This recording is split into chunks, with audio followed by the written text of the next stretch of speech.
In the wild, unless you're sitting at the top of the food chain, everything is trying to eat you. In order to survive, you either gotta get fast, get hiding, or get creative. One creature that's developed a shocking but effective defense mechanism is none other than the electric eel, able to spontaneously generate high-voltage pulses of electricity.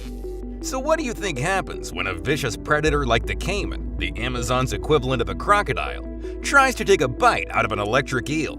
Will it get the shock of its life, or is it lights out for the cranky caiman?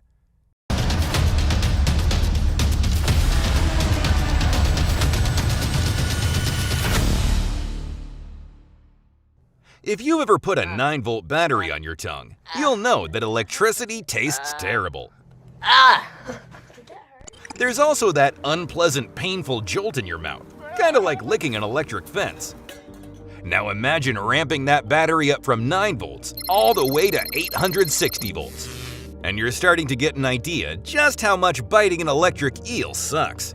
So how do electric eels deliver such a powerful shock? What can that much electricity do to a human being? And did the caiman make it out alive? You'll have to stick around to find out. Electrophorus electricus, otherwise known as the electric eel, is a curious fish. Despite having the word eel in its name and looking exactly like one, they're not eels at all. In fact, they're part of the Gymnotiformes family of knife fish and are more closely related to a catfish or carp than a traditional eel. Up until 2019, it was believed there was only one species of electric eel. That was before an expedition found and classified 2 more species, Electrophorus vari and Electrophorus volti. Growing up to 8 feet long and weighing as much as 44 pounds, you'll find electric eels throughout the northeast of South America, including the Amazon and Orinoco river basins. They love lurking through slow-moving freshwater creeks and swamps, using their secret superpower to stun and kill their diet of fish, shrimp, amphibians, and sometimes even small mammals. For centuries, the indigenous tribes of Venezuela called the electric eel arimna, or something that deprives you of motion. To catch these slimy, sparky treats, tribesmen used to drive herds of wild horses into the eel-infested ponds. The horses' hooves would churn up the mud and bring all the eels to the surface, where they would leap out of the water and attack. The tribesmen would wait until the swarm of rapidly discharging eels had run out of juice before jumping in and catching 1 or 2 for dinner. This technique was witnessed by Prussian explorer Alexander von Humboldt, who in 1800 became utterly fascinated by this mystical creature. In a remote rainforest village in Venezuela called Los Llanos, Alexander set up a series of crude experiments to test the strength of the electric eel's shock. Now, when I say crude, I mean crude. There were no voltimeters or amperage meters. Humboldt would simply grab the eel and objectively rate the power of each electric jolt. After 4 hours of experiments and some seriously shocking blasts, Alexander reported that his muscles ached well into the next day.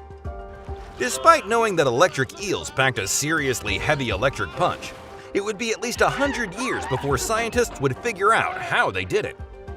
The secret to an electric eel's shocking talent lies in 3 pairs of specialized organs throughout their abdomen. There's the main organ, which spans half the dorsal section of the eel, Hunter's organ, which runs the length of the eel's underbelly, and Sachs organ, which makes up the dorsal part of the eel's tail. These organs contain hundreds of thousands of modified muscle cells called electrocytes, arranged in perfect rows. Similar to the cells of a battery, the organization and stacking of these electrocytes allows a current of charged ions to flow through them, building current as it charges up. Electric eels also use the electrocytes in their Sachs organ to emit a steady stream of weak electric pulses to create a field around themselves. This field is used for communication and active electrolocation, their way of seeing in their dark, murky environment. So, how do electric eels use these 2 voltage attacks to take down prey or defend themselves from predators? After sensing a disturbance in the water, electric eels emit 2 or 3 strong pulses, as much as 860 volts. These high-voltage pulses act like a taser, hijacking the animal's nervous system, causing the prey to violently twitch in the water. This sudden movement generates waves that reveals the animal's hiding place. This all happens very quickly. Eels are able to temporarily stun fish in less than 3/1000ths of a second. Once the prey is immobilized, the electric eel can swallow its meal whole.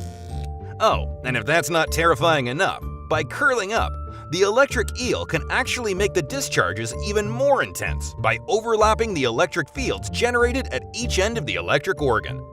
You're not just in danger in the water either. Electric eels are known for leaping out of the water, pressing their chin on you for an even more intense shock. So why is this? When an eel is completely submerged, the current is conducted by the water, closing the loop. When they leap out of the water and press their chin, the positive pole, against their target, the electrical current is forced to travel through the body of the target to reach the negative pole. The end result? An even bigger shock.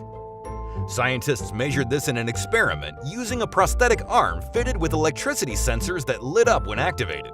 When the arm was placed into the tank, the eel leapt out of the water, causing the highest discharge from just underneath its chin. How are you at handling electric shocks? Are you brave enough to swim with an electric eel?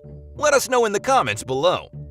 So, we know electric eels regularly take down small fish. But what about larger animals? Curious dogs are no match for the static charge of an electric eel. In fact, one shock sends this German Shepherd whimpering. But it's the Amazon caiman who finds itself often tussling with the electric eel, and it can be a flip of the coin who comes off second best. Sometimes, the warning pulses of an electric eel stop the caiman dead in its tracks, the ravenous reptile convulsing violently for a few seconds before regaining his composure and making a run for it. Other times, it's not so lucky.